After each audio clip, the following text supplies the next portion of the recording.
G'day Scallywags, BJ here from TBL Property Maintenance. My boy here, Benny from Catch Pro Australia. Boom. Welcome to episode 18. Did you think we'd get here, Benny? I wasn't sure. I mean, certainly after the first few, I thought to myself, well, okay, we're balling now. But yeah, when you pitched the idea to me way back when, I didn't think so. And now we got to figure out how many episodes we're going to do in a season. I know. That's every time I upload a podcast, that's the first thing it asks me is, which season is this? I'm like, one? I mean, I got it in my head that, there's 52 weeks in a year. And we're going to try and pump one out every week. Yeah. Pity we didn't start on the 1st of January, so it kind of... Yeah, that's true. I mean, we haven't really thought anything else through, so why would we think this through, right? Well, exactly. And so what should we jump to? We should just jump straight into the housekeeping. Yeah, let's get into some of the housekeeping, get some of that stuff out of the way. So, lots of good feedback and comments. We've had we've got a latest review, and it's a 5-star review. Yeah. BJ, if you want to read that one out. Our boy from LMCA, Anthony Hahn, threw us a review of 5-star. He said, totally digging the podcast. Each episode is full of great content from 2 experienced lawn care bears. I like that. Loads of tips for the newer guys in the industry like myself. Thank you, Anthony. I figured out it was you. It didn't take me that long. Yeah, I got Ant-Man 388. You know why? Because he messaged me and said, did you get my review? So right. Nevertheless, thank you very much. And thank you to everyone who's left us a 5-star review. We have an average rating of 5 stars. Yep. Out of 30 ratings. That's pretty good. So that's really good. And our mate over at Aussie Lawn Stars, he's got I think an average 4.8 rating on 44 ratings. Yeah, nice. So he's kicking ass over there. Cool. And that's We're great. 5-star across the board on Spotify too. Cool. Out of 23 reviews, so that's awesome. Yeah. Considering it's only just started on Spotify, you've only just been able to jump on there and leave a 5-star. Yeah. Pity you can't leave a review because they're actually pretty. It's a big platform, isn't it? Yeah, it's huge. Yeah, I love it. But something else I found out, and I'm not sure if I told you or not, but if there is a review left from any guys overseas, we don't actually get to see those. We only get to see the reviews that are left in Australia. Is that on Apple as well? That's on Apple, and I'm not sure on Spotify because that's a bit different. But yeah, on Apple. So if any of the guys overseas are trying to leave reviews, we appreciate that. Jump on the YouTube channel. But yeah, jump on the YouTube channel, reach out to us that way, because that way we can get back to you and we can throw you up on here. Yeah, sure. No, that's great. Speaking of American viewers, we got our boy Austin. Yeah. G'day. North Carolina. North Carolinian. I made that up. Yeah. So we messed around saying that, hey, you're a fan of the show, maybe we could interview you. He did respond back saying, look, he's not much of a talker, but he would love for us to potentially tee up an interview with his favourite YouTuber, and that is Randy from Countryside Vlogs. Huge channel. Yeah, big channel. So much content. I've been watching, it's not like I watch it every day, but I go back and check out Countryside Vlogs. Have chatted to him via Messenger and stuff before too. He does a lot of work with all your typical brands, Hustler, Walker, Gravely, Skag, etc. And that would be a pretty cool interview. So if you're listening and you wanted to check out some good content, maybe check out Randy from Countryside Vlogs. Yeah, for sure. Leave us a comment if you want us to chat to him. I know we haven't really teed up, or we haven't produced any more interviews, but as soon as we get past this, summer crazy, New Year COVID crazinness, bonkers.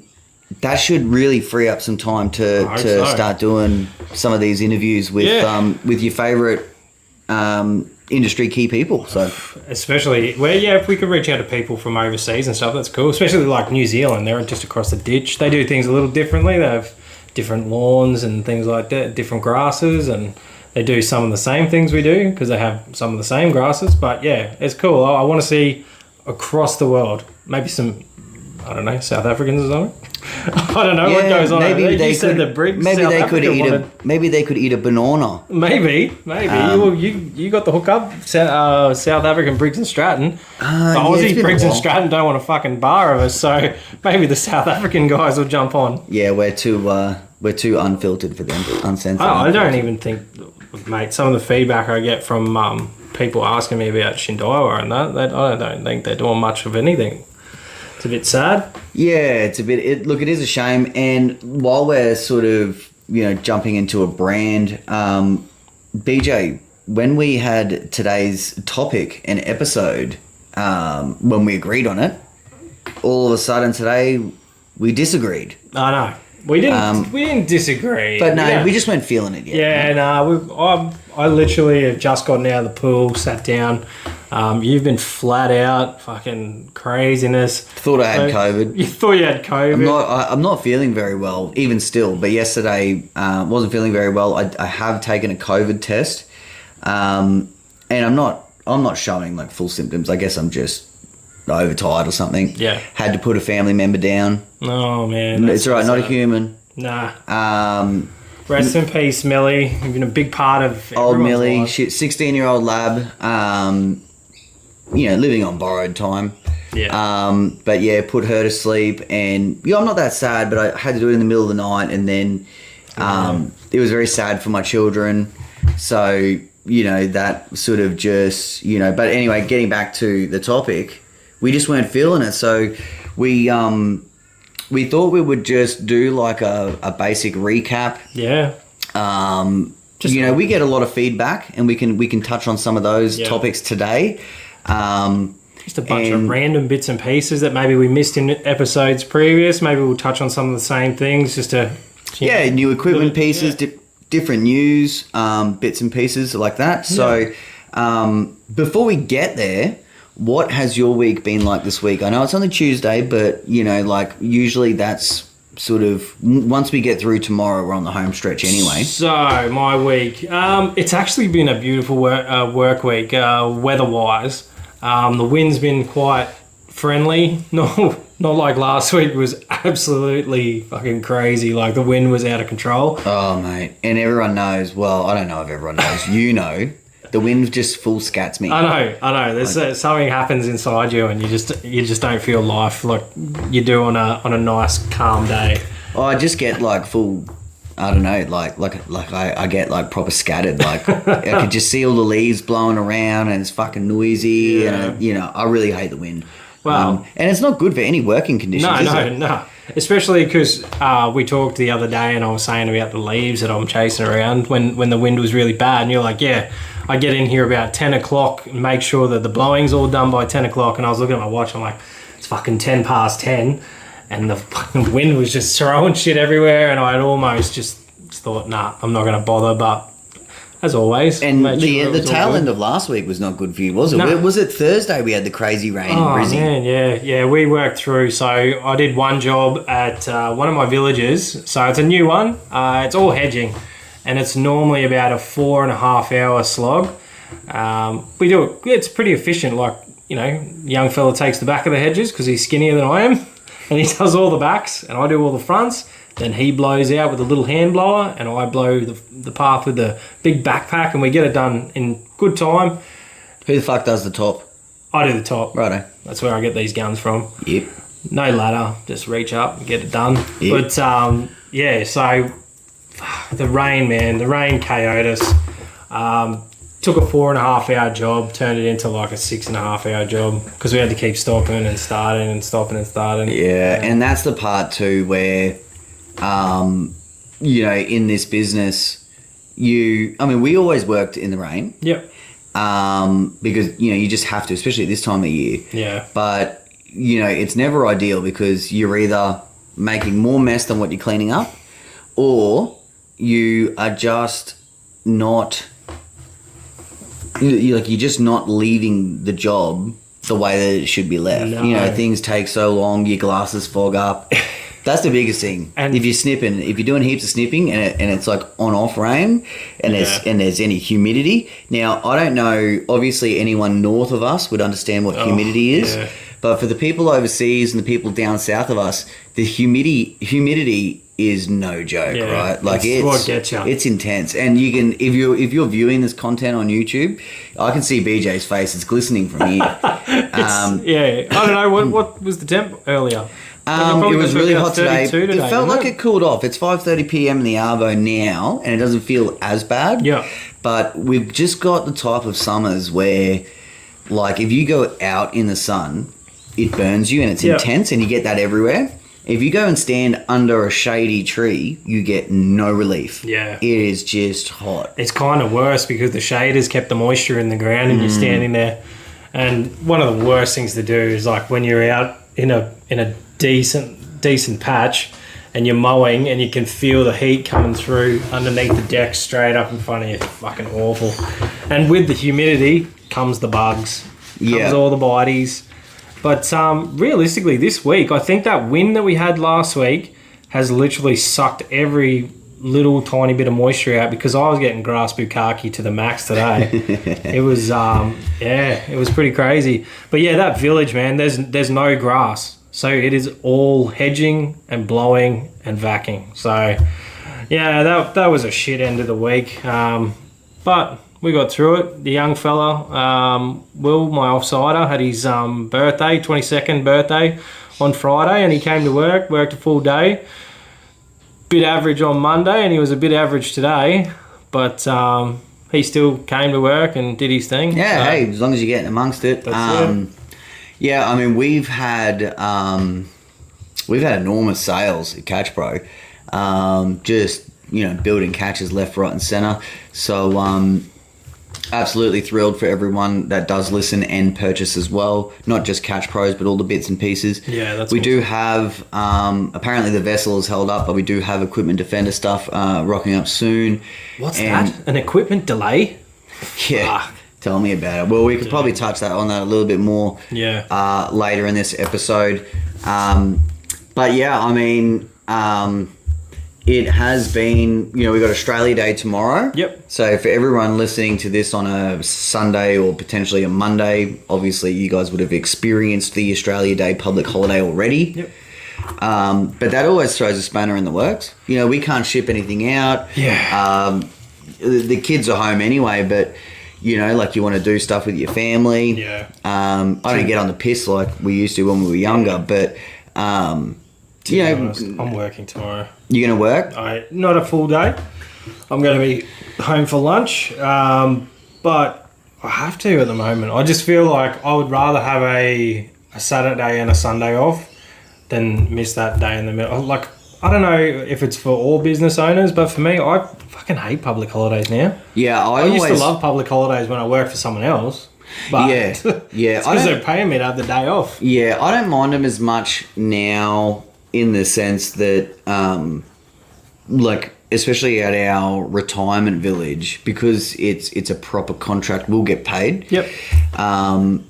The only tough thing is that we will be behind in our schedule, but essentially, we still make the money. Whereas on a two-man team, a couple of years ago, before we had that, you're losing in excess of $1,000 to $1,200 or whatever your daily turnover is on a two-man crew. Yeah. And I'm sure lots of people out here can relate.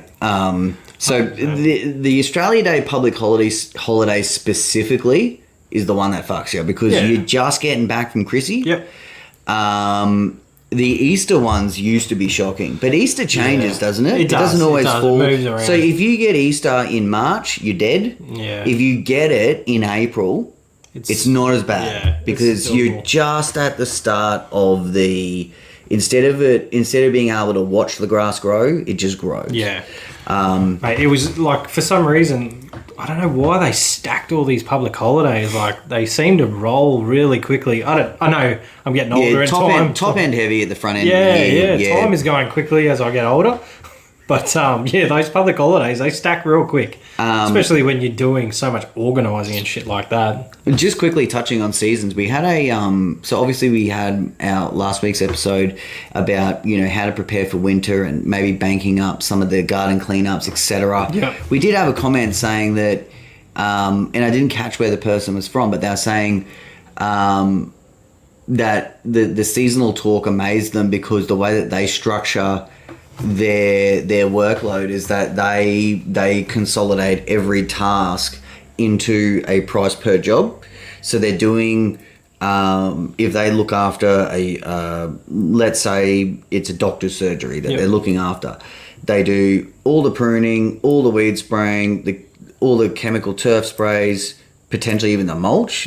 All of that is consolidated into one price. Okay. Now we do that too. Makes sense. We do that too on lots of different jobs. And I know that you consolidate stuff too, but in the what we were really trying to say for people who don't do this, or even for people who do this, that in the winter time you've got more time to branch out to new customers, new mulch jobs, and all the people that don't want the consolidated price. You then have an avenue to be like, hey, can we pressure clean the driveway because there's fuck all to do or whatever. It's a good opportunity to try new things too, because you might find that you absolutely love doing pressure cleaning, because that shit can be satisfying. Like, I've got a driveway at home that's just begging me to fucking clean it, and I'm just waiting because my daughter is actually getting a path put in for her wheelchair, so I'm just waiting to see how much I need to clean it or whether it's just worth it. There's definitely nothing better than like, because at all my other houses that I lived in that have been semi-normal compared to this place, I've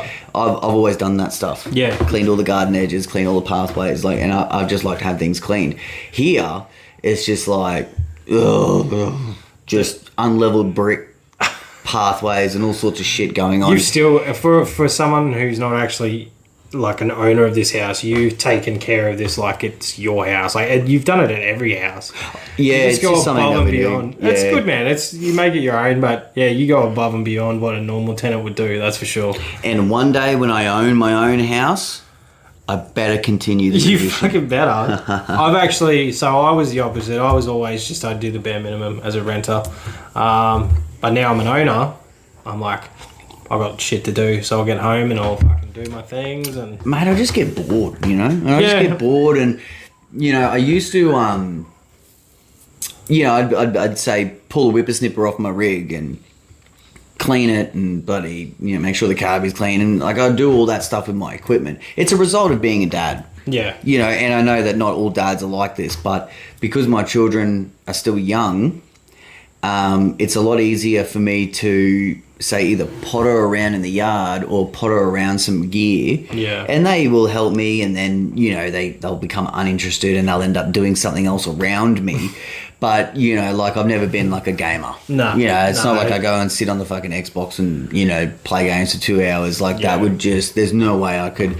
I would love to be able to, but my children would just drive me up the wall. I can't. Archer's a runner, so Chloe doesn't give a shit about doing anything with me, really.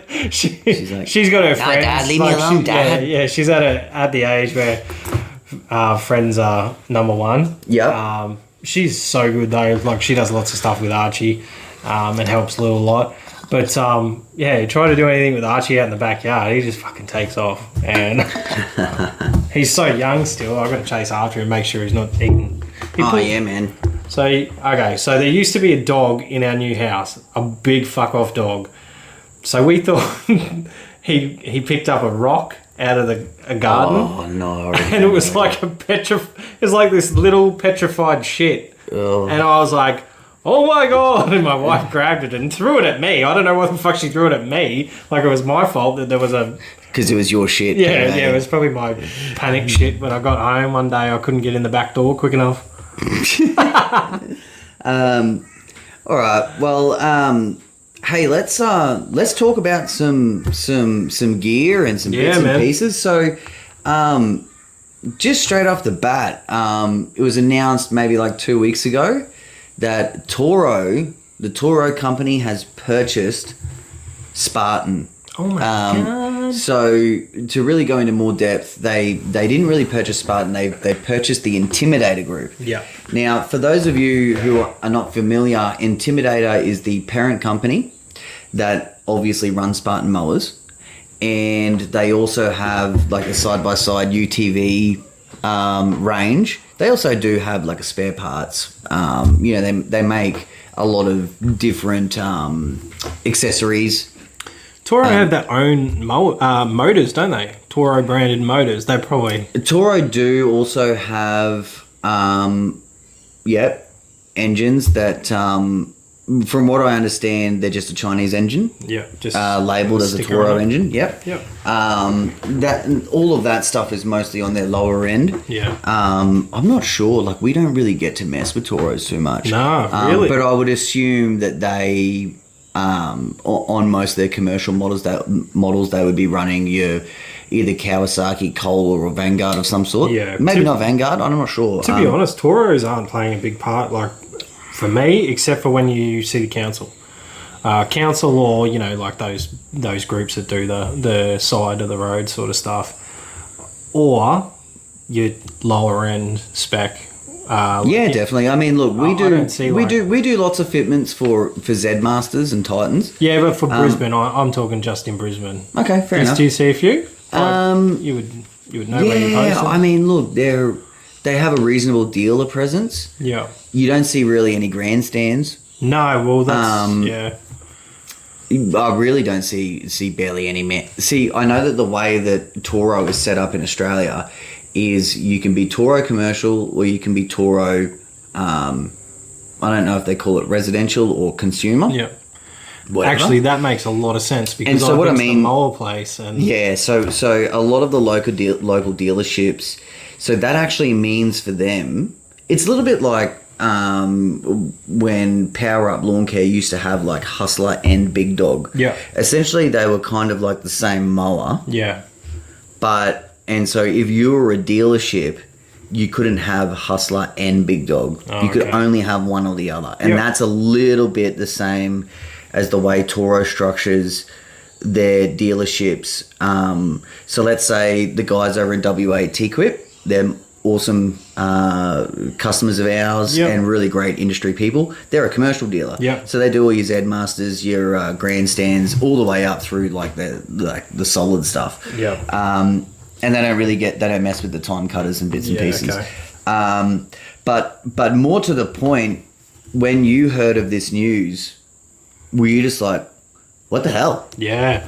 Especially after a couple of months previous, the whole Stanley Black & Decker deal to buy out Hustler. Yeah, bought out Excel Industries. So Excel Industries was bought up by Stanley Black & Decker, and I was just like, "Whoa, that's..." Yeah, so when I heard that was not that much of a surprise because I had known that Excel Industries was on the market for like 7 years. Yeah.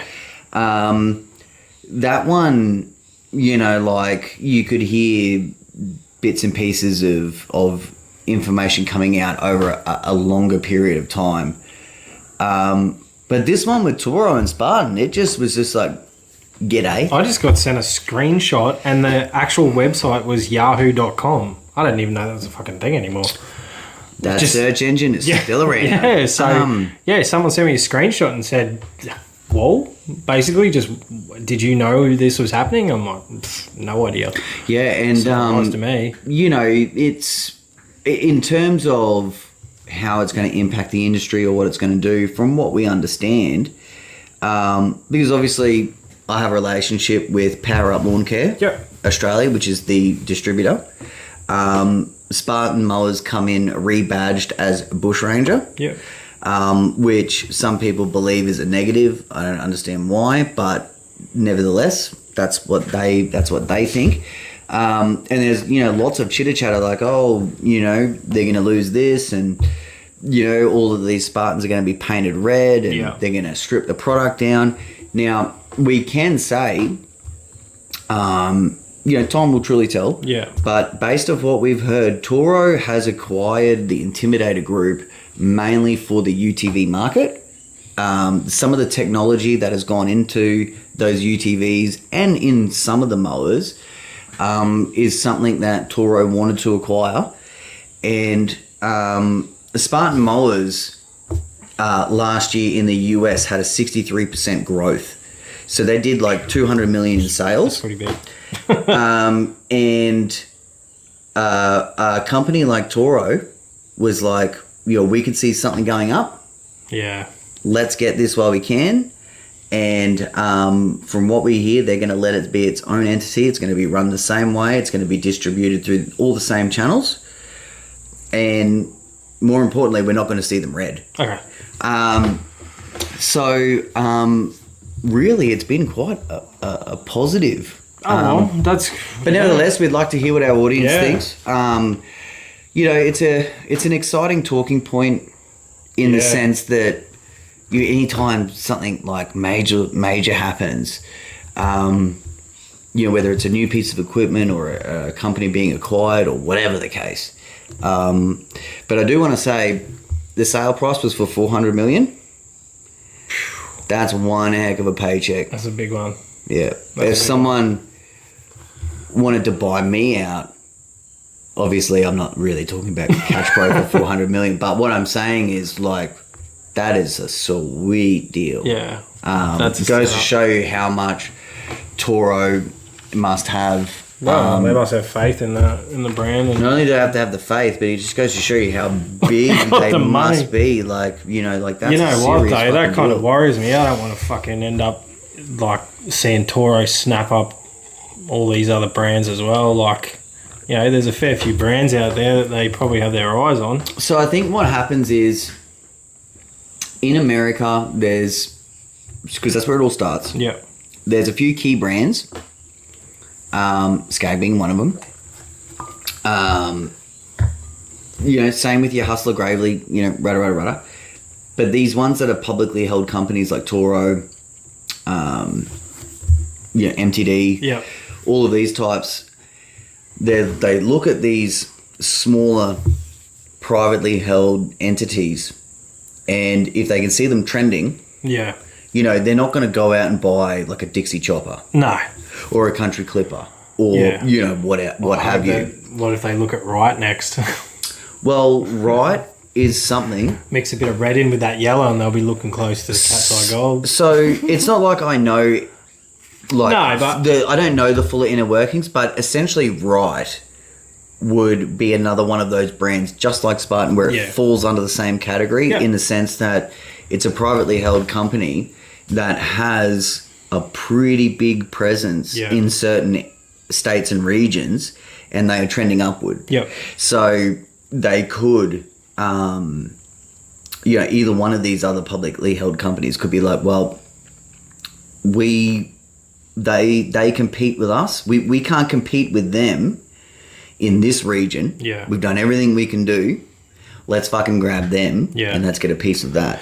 So that can happen. It's very territorial over in the US. I know lots of people say like, we haven't got these guys here, and like John Deere is like really heavily in one area, and but it's crazy. And I think the biggest reasoning behind that, where it's different for Australia, is that a distributor, let's look at SME, Specialized Mowing Equipment. So they are the distributor for Bobcat and Walker. Yep. So when they go and they set up a brand, they then go all the way around Australia. Yeah. And they try and put dealers in every state as much as they can. Yeah. In the US, because you have these brands that are being manufactured, true, they're being made in certain states. Yeah. They will have a bigger brand presence in their own state. Like, it would be rare to say, let's say Spartan is manufactured in Batesville. Yep. It would be stupid to think that in Batesville, a company like Gravely does more sales than, say, Spartan. Because they're very patriotic over there, aren't they? Like, Well, not and only very are they- like community. Like if something's local. So I'm glad that you said that too, because they talk about and it, in terms of any American listeners, this is just how we perceive it. It's not, it's not facts. we'll leave the beef in the freezer, but because we don't necessarily know this. Yeah. But they talk about the United States of America. Yeah. But you got 50 fucking states over there, and it's not united by any means. Yeah. You got someone living in this state who is so fucking territorial to someone living in a state that is like, what, an hour next away? door, yeah. So, and I love it because I followed like the college sports, and you see all of these rivalries, like you know, people from Georgia fucking hate people from Alabama, and you know, it's a friendly rivalry. Yeah, yeah. But the industry, our industry, it all starts from that there. Yeah. And you know, like I don't see it as a negative in any way. I think it's fantastic that they have the ability to, number one, have manufacturing. Yeah. Because we know that in Australia we fucking lost that. Yeah. Not only do they have Not in this shed, eh? Yeah. Well, I mean, even look at it on a Catch Pro level. Yes, we can do the Catch Pro. Yeah. But anything engine wise, you got no. Yeah. You know, you got no fucking. Yeah. Like, you read the story of, say, Spartan. Yeah. And, you know, first they built Bad Boys, and eventually, you know, there was some political shit, got moved out, and he's like, oh, well, fuck it, I'm going to start up a new brand. And the brand couldn't be any different. There is like the difference between a Bad Boy and a Spartan, they're like night and day apart. Yeah. And he did that in his garage. Like, it's, yeah, you know, it's bloody crazy. There, like all the gear is there. And if you have a look going back to, let's take Skag for a brand, Dane Skag, like all of these, you know, brilliant minds. Yeah. You know, it's not like in Japan where they fucking study their whole fucking life on, you know, you know what I mean? It's just crazy, the amount of entrepreneurship and... Yeah, it's pretty cool when you get into the stories, like... That might be episodes down the track. We can do hustler stories and Skag stories and Riot stories. Maybe eventually I can learn how to use Zoom properly. We can do a few interviews with the big dogs over in the US. Eventually we will get there. I don't know. I'm kind of digging this topic at the moment. Yeah, man. Yeah, it's cool. So, you know, going back to, you know, the purchase of Spartan, look, I'm hoping it's positive. Everyone knows that I do work with Bush Ranger over here. So the very first thing that I thought was, I'm going to have to give back me KG Spartan. When I first heard about it, I thought they're going to take the fucking mower off me. That was the first message you sent me. So, but hey, from what we hear, so for anyone that doesn't know, we're doing the product testing for that model, for the stand-up. Cool. And I thought, well, okay, if Toro has acquired Spartan, they ain't gonna be messing with me to do product testing. Anyway, that doesn't look like that's the case. Now, while we're on the KG Spartan, we've had a few comments now talking about the release. They will be released by next season. Yep. They will be coming here soon. We've done all the testing. Nothing really needed any changing. Cut, clear, sweet, comfy, durable. So for anyone that was wondering, you just have to go, so this is locally, you'll have to go to your Bush Ranger dealer and register your interest with them, because there are some units on the way. Cool. There is only going to be a limited number coming in first so that they can gauge their market. Yep. But yeah, they'll be, you know, by the time we've gone through our winter period, they'll be in dealerships everywhere. Yeah, it'll be interesting to see. So they do only have the 54s and 61s. So it's only the big fellas. They have made a 36 in the States. I don't believe that's on the market yet. They're gauging sizes still. Yeah, fair enough. I haven't heard anything about it. They're going to sort their own market out before they sort ours. That's what they do. Mm-hmm. That's all pretty cool. Yeah. Now, while we're we did an episode a while back on battery stuff. Yep. And we know that battery equipment is always moving forward at a rapid rate. Yep. Do you want to just catch everyone up to what you're currently using at the moment, and possibly why? Yeah. So currently, I got a little bit of ego gear. First of all, I got the extension pole hedger, and I've got these are both commercial ones. I've got their battery snipper, and bloody love that battery snipper, by the way. Yeah, so I'm 100% sold on the snipper. I love it. I use it every day.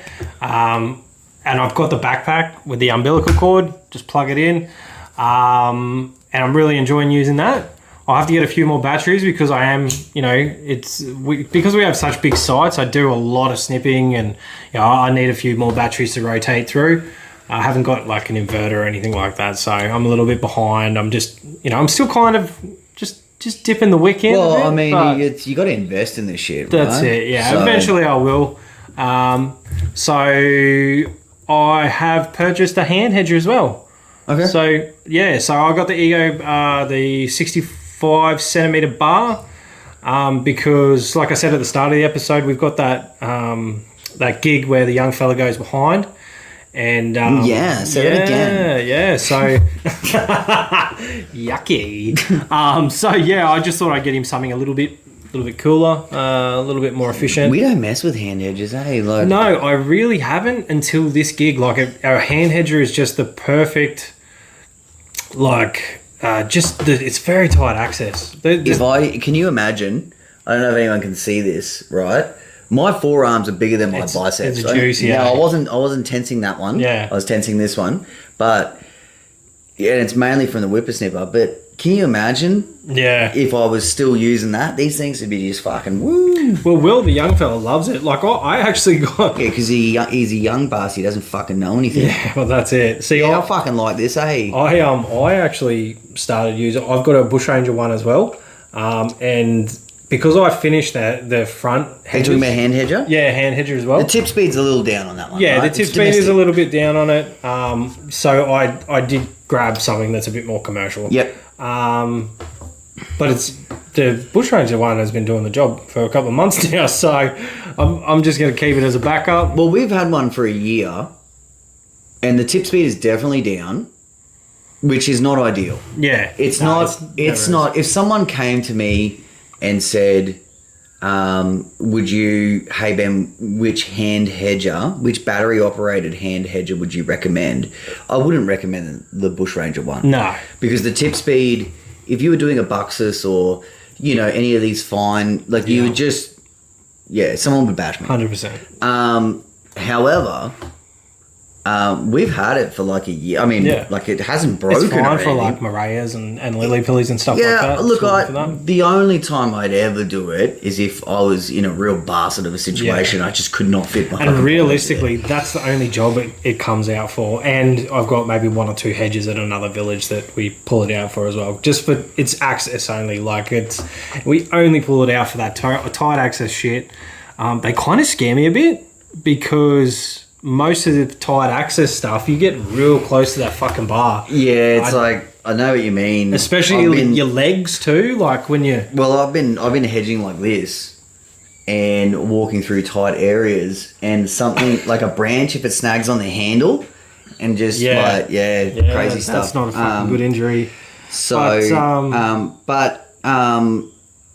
So you mentioned you bought the Ego, is that the telescopic one? Yeah, the telescopic one. So I use it, but I only use it for high hedges that are on unlevel ground. Yeah, and so it's really good. I'm glad you brought it up because we have one too. Yeah. Now we really like the multi-tool hedger. It's a bit more of a traditional setup. The new commercial model, it's definitely much more of a telescopic feature. Yeah. And I don't think it goes high. It goes really high. So I think for anyone that was looking at that, really evaluate the type of jobs you'd be doing. Yeah. I do think the tip speed is down a little on that. I think it'd be a terrific pole saw. Oh yeah, and that's my neck. Yeah, I'll probably get the pole saw attachment for that. Yeah, because it just bung it in. Slips straight in. In terms of everyday pole hedger, I think there are better options out there. Yeah. Now, one of the better options is one that you've been messing with. Did you want to give everyone a heads up? Because at the time when we did our battery episode, we hadn't had a lot of experience. And we have no Catch Pro relationships with them. That's it. And I don't have any relationship with Husky or anything. Yeah, you just went down. I just went down. Get in. So, I did have a little bit of fun, though. I had to get the batteries from my pal, William Hartford, down in Rosebud He runs. Spill the Rosebud. brand and model first, so that people. Okay, we're just fucking leaving them hanging. They're Yeah, like, what's he got? sorry, guys. So I got a Husqvarna dedicated pole hedger. I'm not 100% on the numbers. Like they made the numbers. There's so we don't many care. fucking numbers. We don't eh? care about the numbers. Yeah, so it's That's the like, commercial dedicated pole hedger. Yeah, that's like going back to the ego. We'll drop a video every now and then. And, Yeah. Because, we like showing people what we're using and what we would recommend. Yeah. And people are like, hey, what's the model number? And I'm like, man, I don't fucking know. Yeah, like, man, you could just almost. It's the carbon shaft one, man. Yeah, yeah. It's this one. I usually just do a screen grab. This is probably why we don't get a wage from these companies, by the way. Anyway, I got that Husky pole hedger, and the first trip out with it, I did 3.5 hours, and by the end I was as hard as a rock. It's a fucking nice unit to use. That's really cool, and it's really good to hear because I think for us, if we're going to talk about equipment, it's good for us to be able to use as much equipment as we possibly can. Obviously, we both don't have the money to just drop $1,000 on brand new units. No. Well, I did, so. No, but I mean, between us, you can't. Yeah. You can't be like. I mean, like we were already running a still. We were running the Ego. I'm testing the Bush Ranger. Yeah. So really, it was your turn. Yeah. Yeah, that's it. Yeah. But you know what I mean? Like, to be honest, what other brands are out there? Yeah, I know. There's a few. There's some that don't even get mentioned, like Greenworks and shit like that. Like, they don't even pop up on the radar. Yeah, I'm not talking about them. Nah. Yeah. No, I don't know anything about them. No, I don't know anything about them either. I just know that I think in Australia, it's really just their residential specs that are coming through. Greenworks in America, they got heaps amount of commercial shit. Yeah. We're a little bit behind in the Greenworks here. And I mean, like, I didn't want to mess around with the still stuff, because when I purchased, they actually were just testing the plug-in battery stuff, so I didn't want to mess with any of that. Husky's got a great reputation, like really good reputation. Went out, I got the skin, and I got the QC, that's like the quick charger of the 500, the big one. Yep. And I bought two 200 BLI batteries, so I think they're 5.4 amp hours each. Okay, cool. And the hours I get a couple of hours out of it. That's really good on a hedger. Is that relative to other 5 amp batteries? No, it's more. Okay, that's cool. Yeah, I feel like. Is that because of the 0.4 amp? It could be the 0.4. No, but I really, man, it's a good unit. I'm really excited to see what Bushrangers come up with. Well, I know, like I'm glad that you're talking about it. Yeah. We definitely have had some complications. So, what the feedback that I experienced. So like during my own testing, the tip speed needed to come up. Yep. Functionality, weight, all of those things were fine. Yep. We needed the tip speed up, and we went back and we looked at the gearing and the cogs. We upgraded that, and then BJ's sounds like I'm taking a piss over for anyone who's just listening, BJ's full taking a piss into a cup. No, so anyway, back to what I was saying. Sorry, mate. We went back, we redid the cogs, and the tip speed was still not high enough. So what that tells you is that you need more RPM in the motor. And basically what we did was the big selling point of the Bush Ranger is not only is it going to be a super relatable tool for anyone using the petrol system. Yep. It's going to function exactly the same and feel the same and pretty much perform the same. Cool. But with the tip speed down, we really, really needed to have a look at the power that's in the power head, because it can be a little bit deceiving. On a whippersnipper, it's like, whoa, this is the multi-tool we're talking about. Then you plug the hedger in, and it's like, like still goes, but you could just tell it's not. You can hear it, right? So even just today, drop that back off. They're going to upgrade that. Luckily, they just bung in a new motherboard, sweet, which increases the RPM. So I should have that back by Friday. We can get back into the testing. So in terms of that model,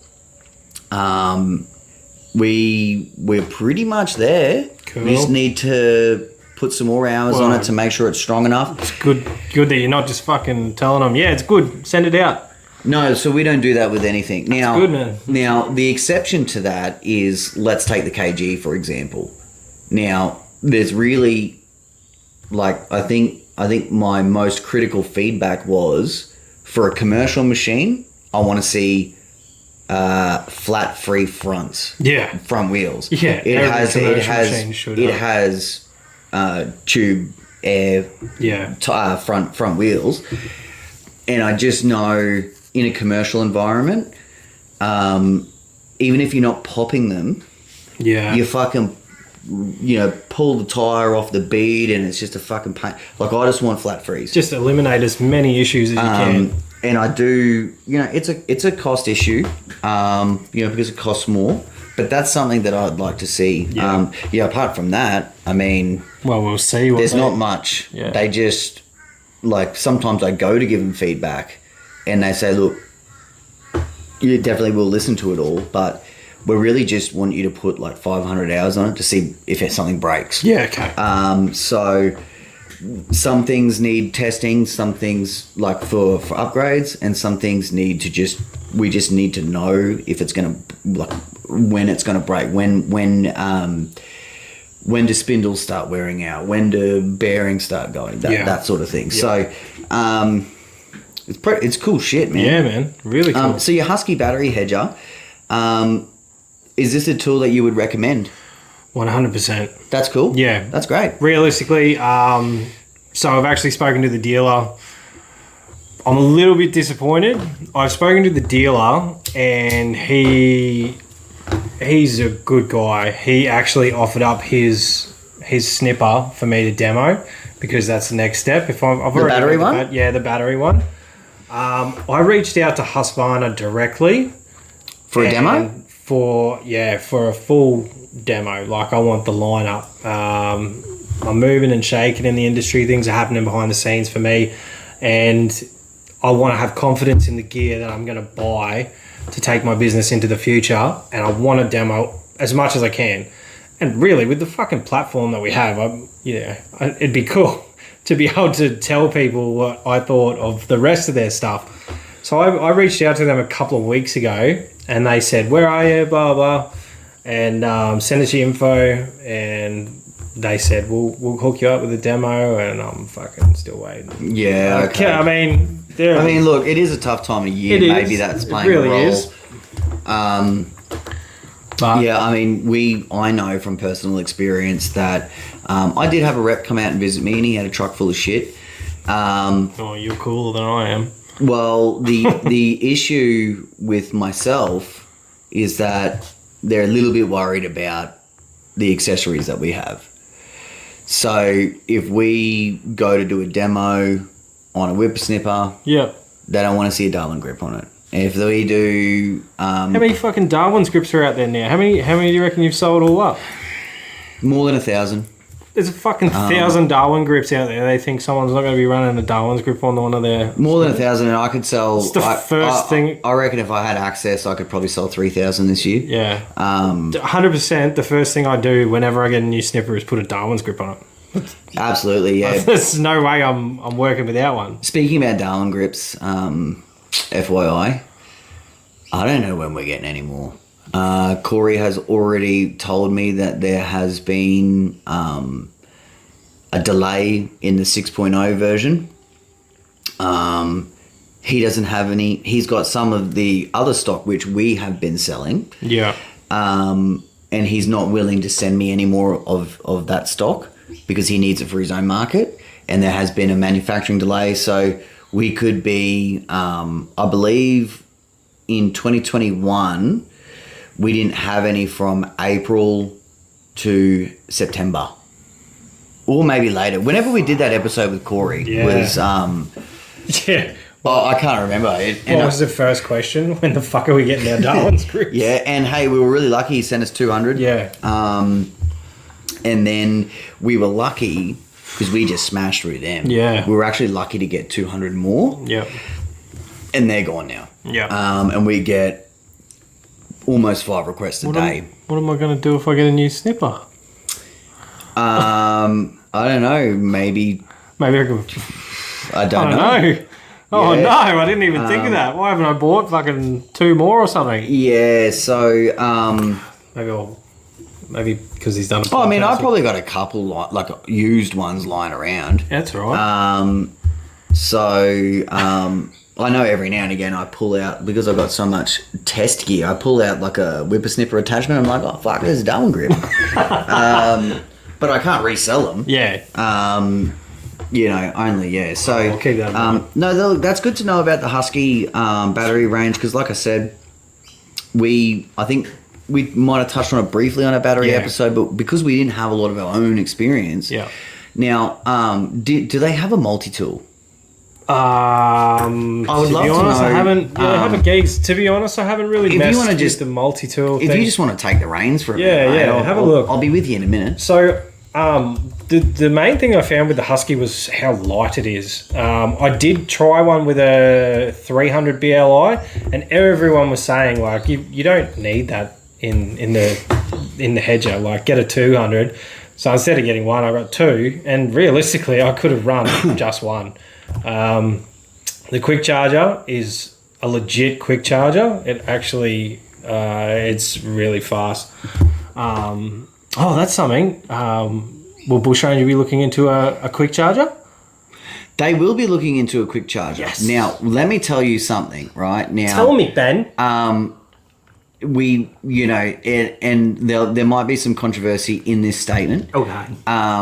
But the reason why they want to avoid a quick charger is because the research shows that after 24 months of using a quick charger, you're going to dramatically decrease the longevity of that battery. Okay. And apparently that is... So like with the Ego equipment, they've got the ARC battery, which is patented.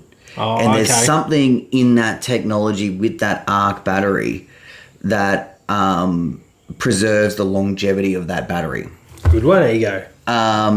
Yeah, it's really cool. And that's awesome. apparently there's patent infringements on that all the time. Yeah. Now, I wish I knew more, but there's something in the cell, or there's something that liquefies, which cools the battery down. Okay. And then when the battery's cold, it goes solid again. Oh. And that's the biggest issue with all battery equipment, is when they get hot. Now, we've all seen the red lights of death lately. Yeah. And it will happen. I don't think the issue is with the red lights of death. There's been a lot of chitter chatter on LMCA about, hey, I've had this happen. Hey, I haven't had this happen. And it's really hard to gauge what is actually happening, because you've got probably a 50-50 market share saying, yes, we've had this, no, we haven't. Yeah. My feedback to Ego would be, look, it's a piece of mechanical, or either mechanical equipment or technology. Yeah. You're going to have problems with it eventually. And it's like we say the guys over at Bushranger or Hustler or anything, someone will get a call and say, hey, my fucking spindle bearing's gone. It's a piece of machinery. Eventually something is going to fuck up. What you have to focus on is, okay, it's fucking up. How are we going to service that customer? Yeah. Now, that's the real issue. If I bought a battery, the Ego battery, and mind you, like mine's not there at the moment, but we've had Ego batteries for years now, and using quick chargers, and they're fine. We haven't experienced the red lights of death. Yeah. But there have been people who have bought one, and they're like, I've done 5 hours and I've got the red lights of death. Yeah, if that happens, I believe they should be able to take it straight to the dealership. Yeah. Wherever the fuck they got it from. Yep. And they should be issued a new one, no questions asked. Yeah.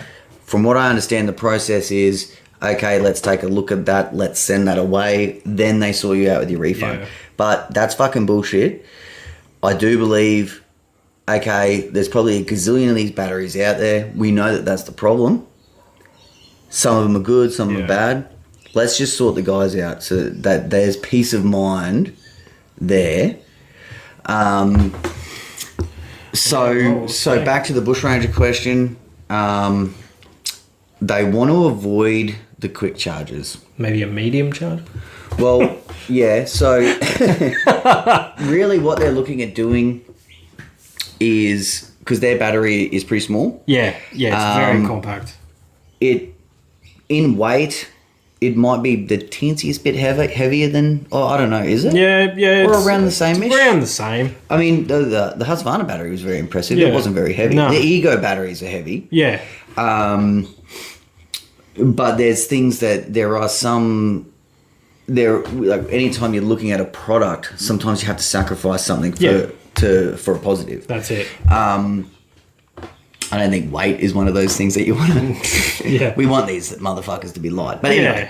Well, that's what impressed me with the Husky stuff. It was super light and I was impressed. Really well balanced. Really well balanced. Yeah, I think it's a good tool. Yeah.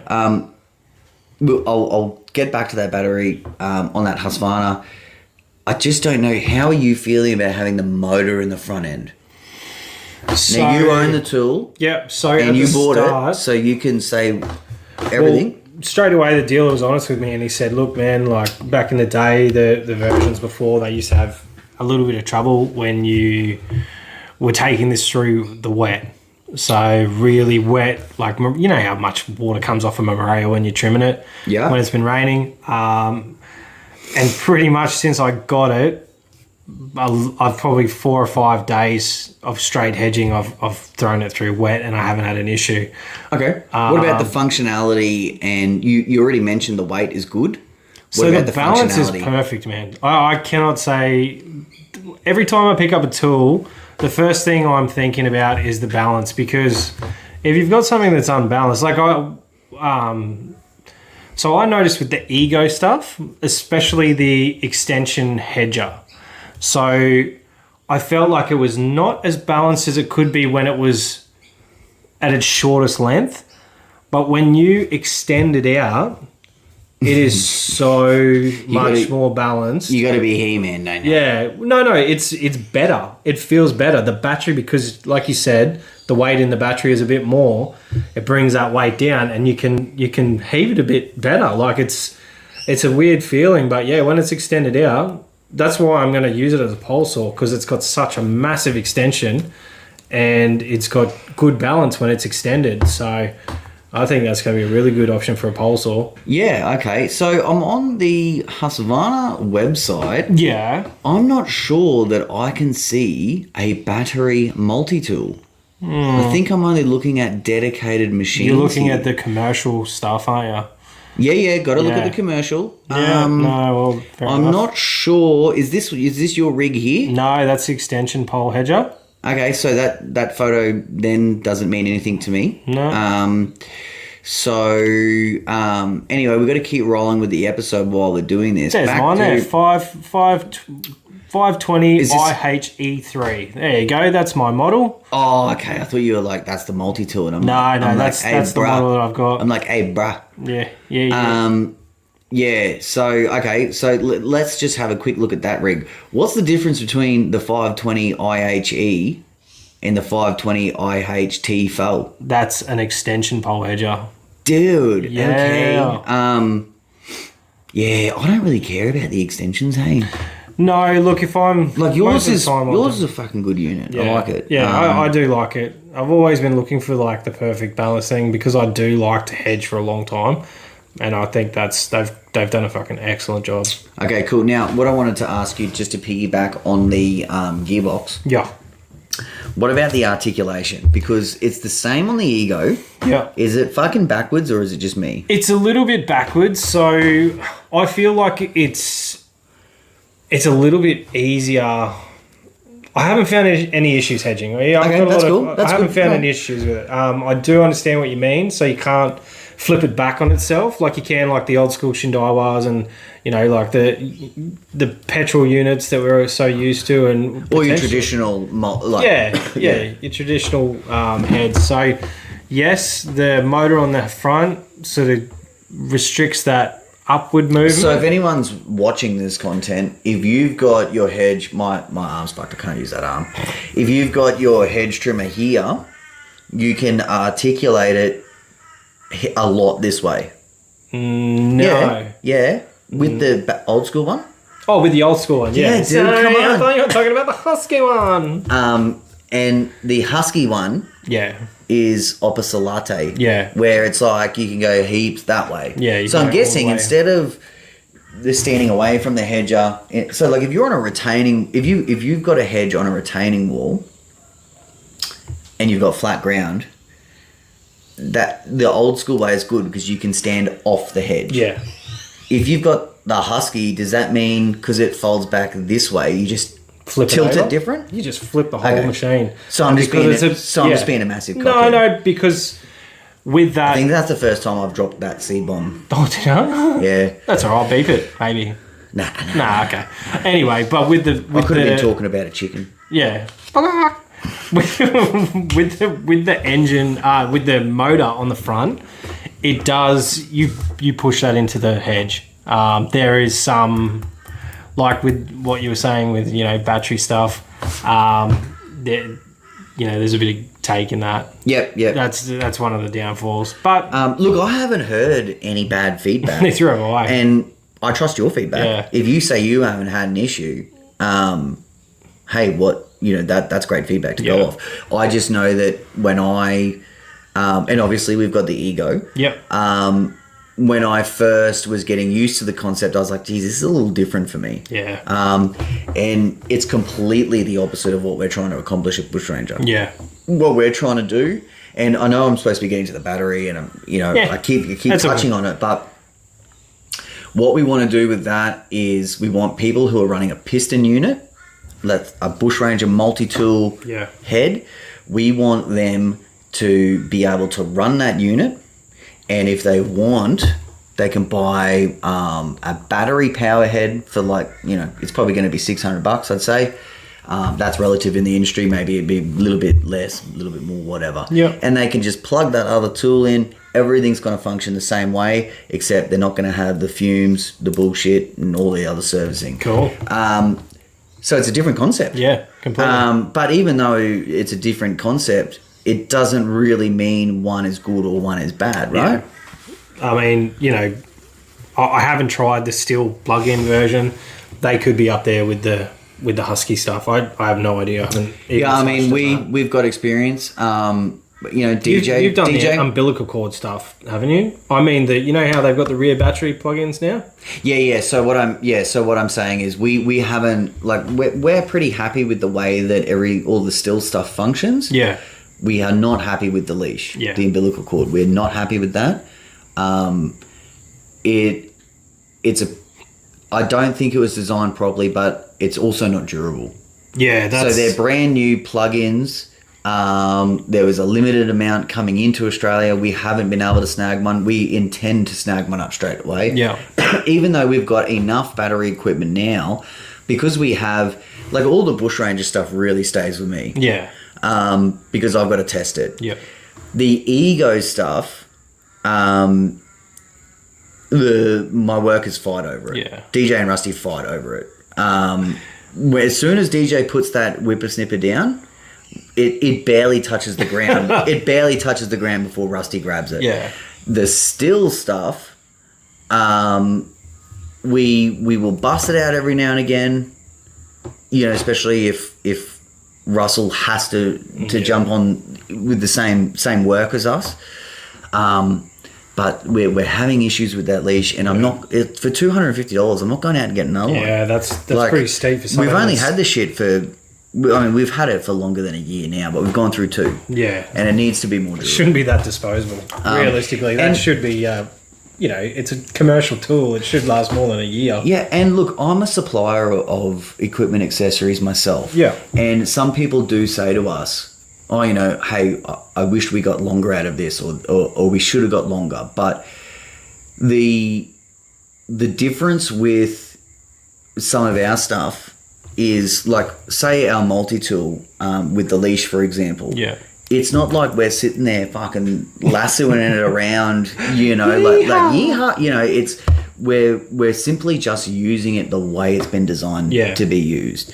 And if it's not designed to be pulled in and out all the time or whatever, then they got to look at it. But the bigger issue is the fucking hip belt. If they put that on a backpack with the little batteries, then you know. So how does that work? Because I know you have to be wearing a fucking belt. Can you wear it like an ammunition belt, like over your shoulder? We jigged up. Rusty definitely jigged something up. But because MacGyver Rusty. Yeah, we call it Rustify. Because it's designed to be worn on your hip. The leash is only a certain length because the motor is next to you, usually there or like there. Yeah. Depending on how you do your edges. So when you've got it on your back, unless you were doing upright edges like this with the motor up near your head, if you're just hanging it down all the time, you're going to have resistance. So look, there is but hey, look, Still is a brand that they obviously got that feedback. Yeah. They listened. Now you're starting to see them in the market, and they're getting great feedback. We personally can't wait because you've already got all the shit. Because we have. They didn't bring out new batteries. The batteries are the same. That all slip straight in the back. I hope so. Because that's where your money goes. No, if they did that, they're fucking dogs. Yeah. Because that's the same as when everyone talks about your iPhones and stuff like that, and they're like, after 2 years they start fucking out, and you have to have something that new software. They do that from a consumer's point of view, so you keep consuming their products. Yeah. If Still does that, that's not cool. That's not cool at all. So really quickly, we are going to move on soon, but to the Bush Ranger battery, what they're looking to do is they're just waiting for a little bit of technology to upgrade. They're getting there soon, but what they're hoping is that they can get a 7.5 amp battery with exactly the same compact size of their 5 amp, which will give you obviously longer run times. It's not going to make you last all day, but they're really, really trying to avoid having the plug-and-play system. Yeah. Okay. What they're really... They've done their market research on backpacks, and I have said to them, based on my feedback, hey, this is just something... This is another one of those sacrifices. Yeah. If you want the longevity, you're going to have a backpack. Yeah. Because then you can run your 10 amps or your 28 amp, Now, you run the backpack on the Ego. Yeah. And whilst it's not ideal, it's not that bad. No, I find it fine. I know I've seen some comments saying, I can't wear it. It's too hot. I'm a fucking big dude, and I work in Brisbane in Queensland, and it gets hot here. And I don't find it that bad at all. The heat that I'm saving from... holding on to a big petrol unit. Yeah, good point. But one thing I did find out with the Ego thing, I think we touched on this in the battery episode, because I was wondering why the plug went in the front, and I actually asked the question, and it's so, as you're walking through, if the plug was at the back, you're more likely to get it snagged on debris, and it's just going to keep popping that straight out. So they put the leash plugging in the front, and that just gives you a little bit more... it makes the cable stay closer to the machine. Yeah, it does. It stays closer, and you're less likely to snag it on something. So that was cool. I was right. Yeah. So what we're sort of looking into with Bush Ranger, and this is a little bit behind the scenes, and who knows if it'll happen, but because it's inevitable to... If you want more battery time, you got to have some sort of portable system. Yeah. We really hate the leash. So what we are trying to focus on is maybe we will create some sort of backpack that is just storage. So it'll be like a nice little backpack that you can wear, and you can have 2 or 3 of these 7.5 amps sitting in there. So once you've gone through your 45-minute trigger time, if you were on a piston unit, you'd be going back to the rig to fuel up. Yeah. instead of, fueling up, you can just swap those batteries out. Okay. We don't know exactly yet. I don't think any of these situations are ideal. I think what is ideal is if you can have like a 5 amp size battery that just goes for 3 or 4 hours. That would be ideal, right? It would be, yeah. So, or maybe a backpack that just holds a solar panel that can charge your equipment as you're going. Oh my gosh, you're so innovative. I know. Imagine the size of the fucking solar panel. That word is innovative, by the way. Okay. Innovative. Innovative. Yeah. That's all right. I made up a word on the last episode. I'll listen to it. I think it was diversification. I think, yeah. Yeah. Is that like our book Innovate? Yeah, I was trying. I gave it a go. Good on me. So we kind of talked for like ages on just like two different tools. We did want to. We got lots of questions on our zero turn mower episode about Cox mowers. Yeah. Now, we want to say that Cox are awesome friends of ours.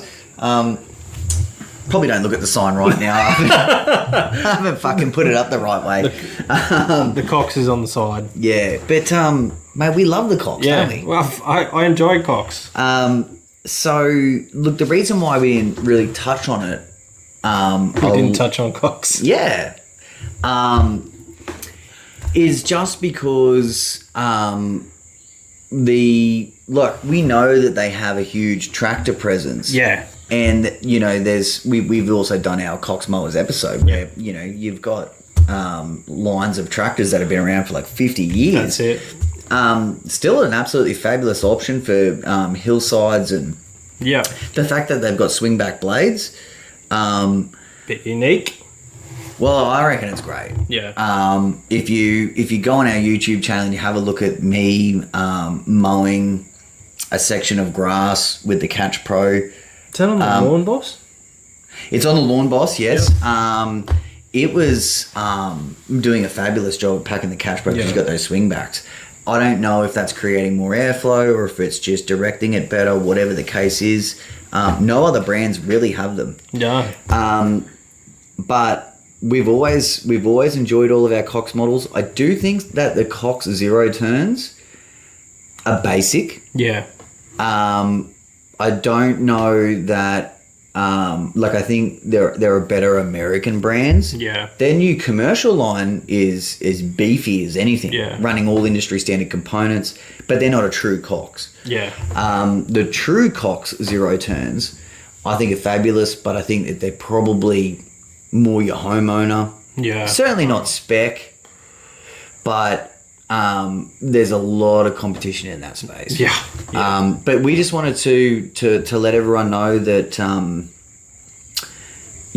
Cox is just because there's numerous comments on multiple videos like, hey, what about the Cox? I still love my Cox, and it's fantastic. Yeah, well, you still see the old boys out there doing the paddocks and stuff. I saw one yesterday. I was traveling. I was like, oh, look at that. We get hit up for Catch Pros for them all the time. Still super popular, and I think it's great that because there was a lot. It's a big piece of Australian manufacturing history, not just in the lawn mowing industry, but manufacturing history. Yeah, it's a bit of a bummer that mate. I tell you what. It's fucking. I tell you what. Now, obviously, there is fuck all manufacturing in Australia, but you have to think about when Cox made the decision to take their manufacturing offshore. Was right before COVID, and I haven't had any of these conversations with anyone, but I had thought about it myself. If they had held out 6 more months, Cox would be the fucking leader, in mowers right now, because they would have been able to. They could have put on like 200. I mean, I guess the workforce might have held them back a little bit. Well, not up here in Brisbane, man. To be honest, COVID didn't really hit us until now. I mean, you're noticing it with Skag. Yeah. The vessels are, we got 6 containers coming. I don't think there's a single brand that's not affected by this shit.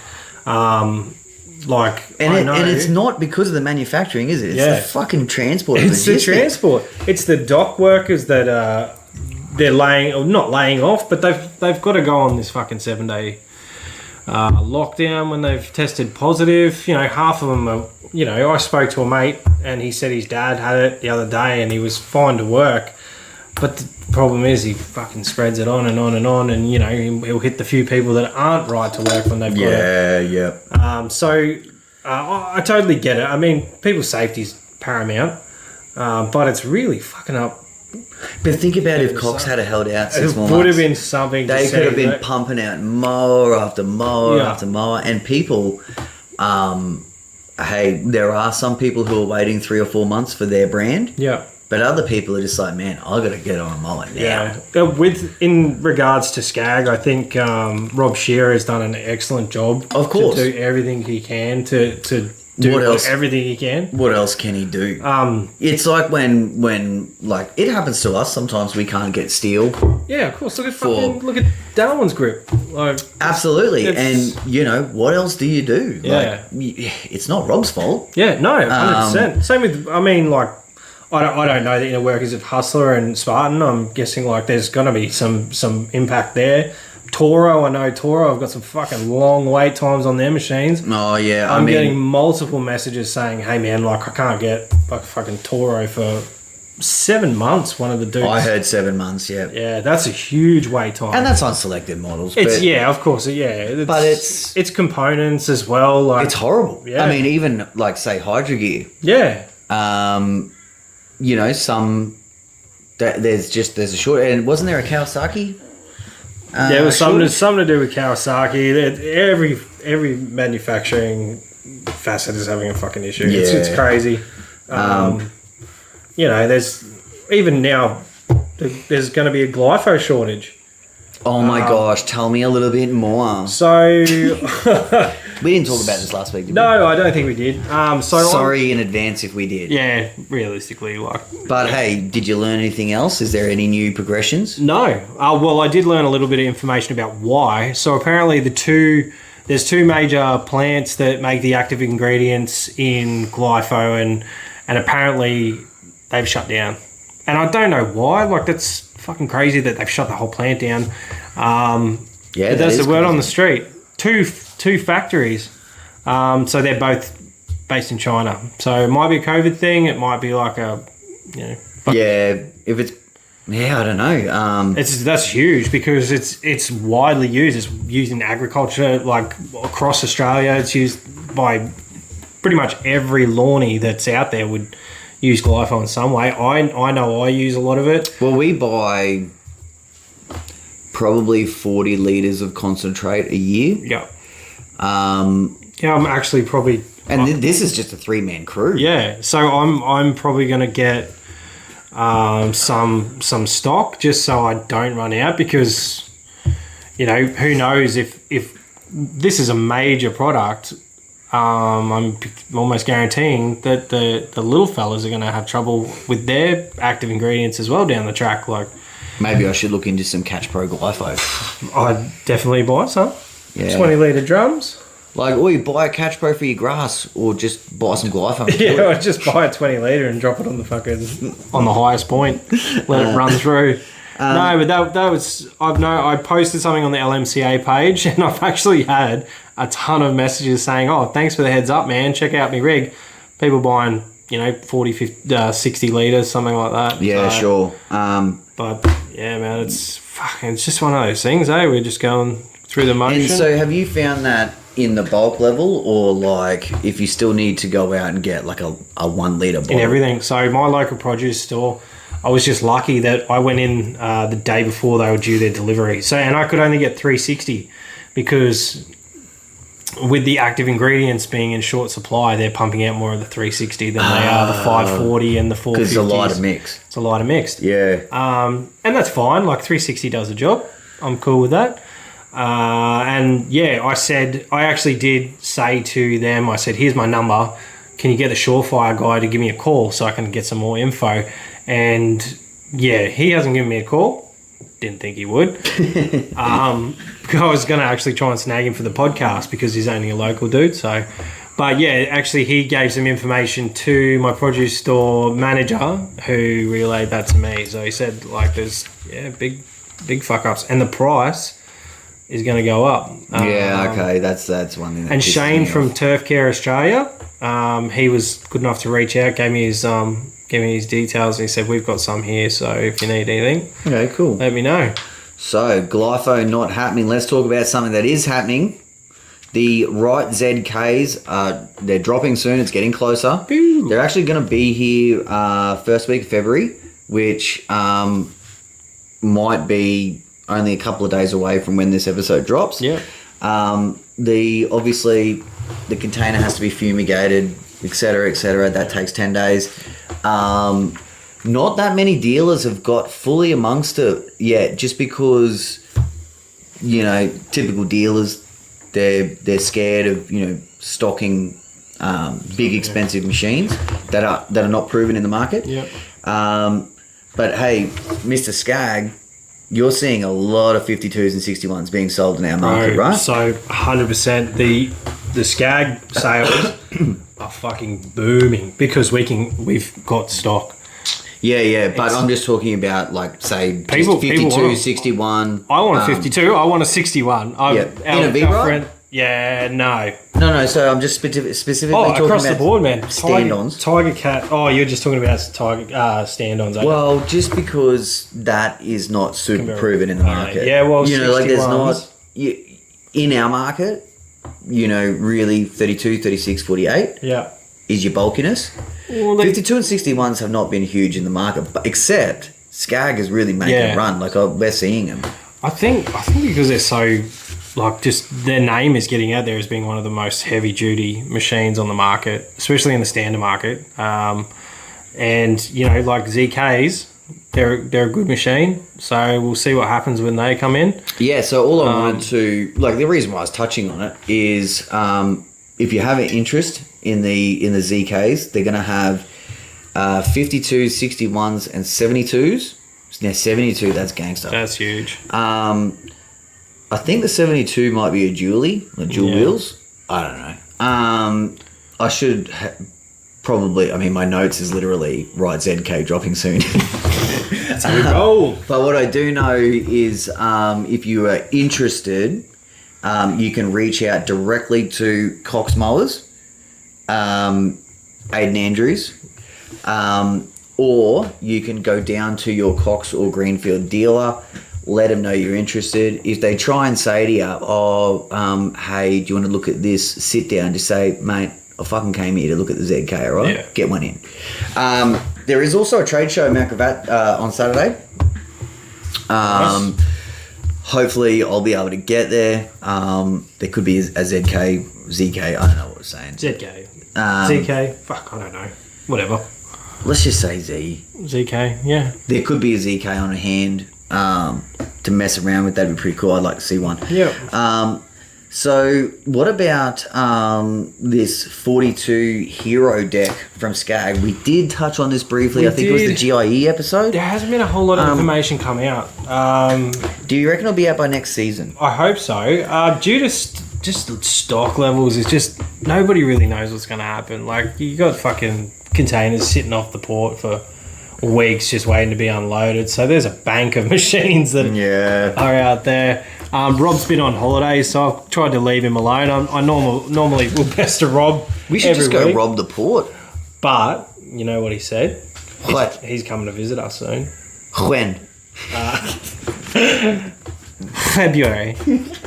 Yeah, he said he's going to try and get up here for February, so that'd be awesome. Get him in. He said he's only coming in if we're going to have a couple of beers.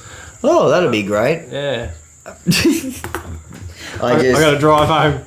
Yeah, no, man, I can have a beer, I guess. Yeah, have a beer. I am a man of some sort. Maybe I'll just do a few shots of rum. Just put some Kahlua in your fucking ice coffee. I'll just do a few shots of rum yeah, and then fucking headbutt him if he looks at me. You don't have a sneaky beer or something. You would be like, oh, friendship sips, and you'll crack a bottle of Bundy and get us all to drink half of it straight. That's how Benny rolls. Come on, I don't roll like that. They did. Last time we got together, you were sucking. What was it? Something out of my belly button. Oh, yes. I don't know what that was. Something strong. Yeah, so anyway, that's...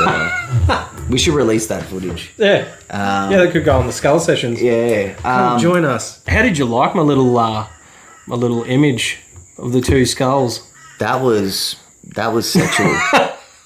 And hey, that is a great way to make up income in winter. It could be, if you're good at it. If we would love, by the way, for everyone to jump on the Skull Sessions Instagram page. Yep. Give us a follow. Now, BJ's going to be dedicated to doing more posts and more content. Yes. It's tough, hey. Like, I think... it really is. I haven't listened to it yet, but I think Brian's Lawn Maintenance, Brian Fullerton on the Fullerton Unfiltered, has done a social media episode recently. Yeah. I haven't listened to it, just heard about it. And, like, all the analytics state that for everyone trying to grow their social media presence, you've got to be posting at least once every day. Yeah.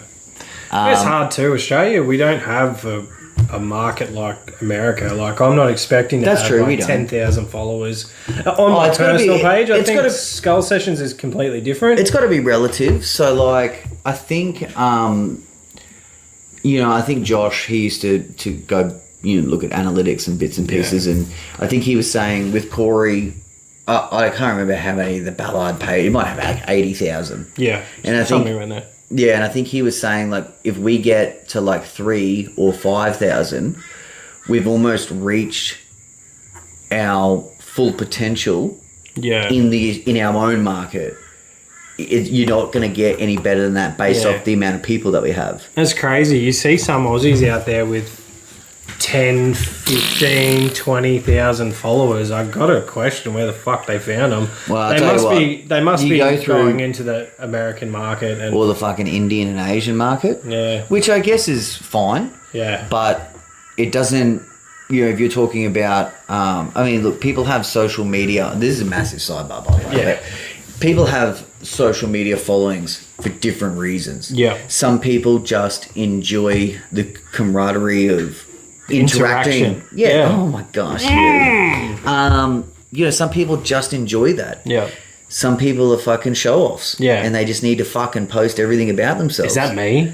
No. God. Okay, cool. Man. What? Why do you think I talk about you? Because I dance real sexy, that was a bit of a show-off, that one. But other people are straight up reaching. Yeah. And if they've got a good following, then they'll get that reach. Yeah. Which I'm not tripping on. No.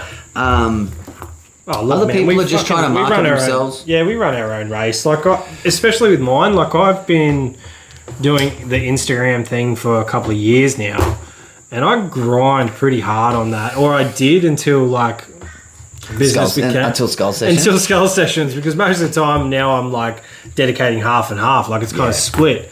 So I used to be a daily poster. I'd drop fucking 5 or 6 stories a day and do like a vlog here and there, but I just never got the traction that like would bump me up to like 10, 15,000 people. It's crazy. Yeah, and like I said, I think if you're in the Australian market, I think when you have a look at followers that do have excess of 10,000 followers, I think you're well and truly beyond the Australian following then. Yeah. And what you have to really weigh up is, let's say for Catch Pro, for example.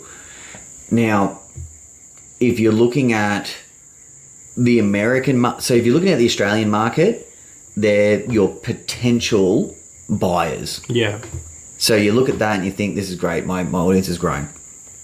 Once you get beyond that and you go outside the Australians, now if it's an American audience, it's like, okay, great, because if they purchase selected products in America from Ballard, I'm still making money. Yep. When you start looking at, Thailand, India, it doesn't matter. Yeah. For someone like Catch Pro. And it can translate, say, someone like you for Skag, not that you get paid a wage for Skag, but you are obviously there to grow your presence and to help Skag grow. Yeah. Now, if you're got, 6,000 African followers, Yeah. that's not really going to mean shit. No, especially not in the Australian It'd be pretty market. cool. I'd love to have 6,000 African followers. Yeah.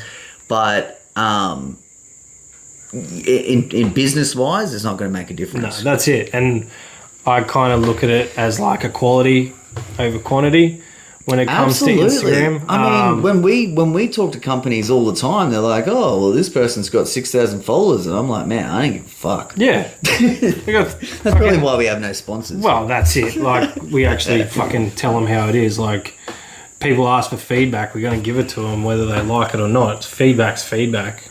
Yeah, I mean, if you posted an ad to sell something and you had 10,000 casual fans, Yeah.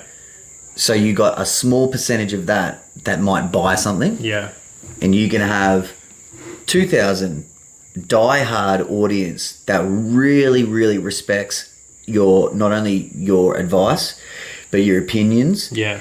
They understand the inner workings, and you might convert 50% of those people to sales. Yeah. So what the fuck? Well, that's the thing. Like, with my personal page and with the Skull Sessions, we're not fucking selling anything here. Not yet, anyway. Like, we're still looking for sponsors.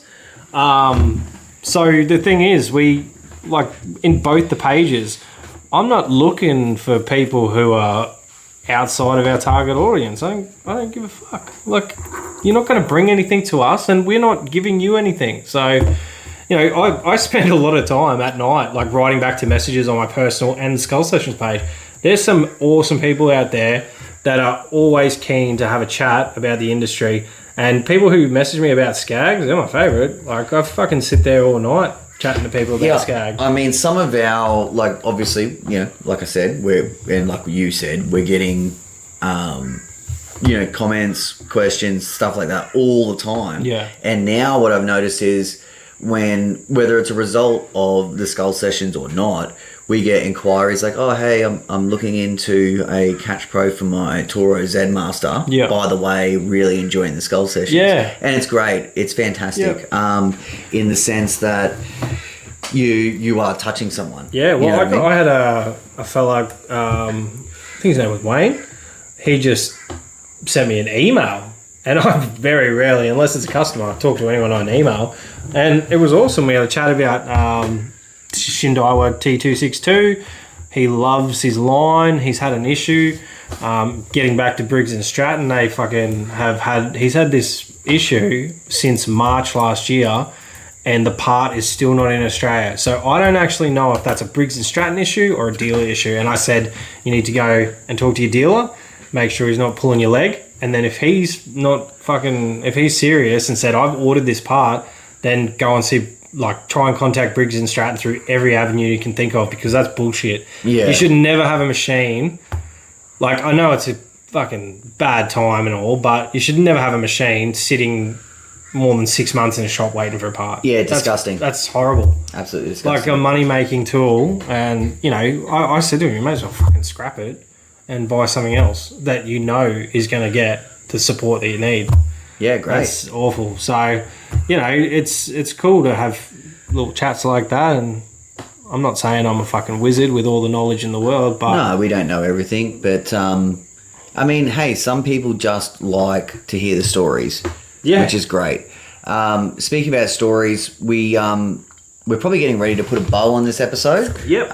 Do want to apologise the fact that we didn't have a real topic to talk about today.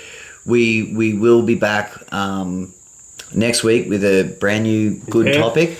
Man, this is what we do. Like, this is basically what we do when we get together. We got together on Saturday Yeah, man, night. we just need to record all of our I conversations. know, we just shoot the shit. This So- is our life, man. You're well and truly in the industry. I'm well and truly in the game. Like, this is what we do. This is what we talk about. Yeah, and I mean, I hope everyone just what all I'm basically asking is give us some feedback on this episode.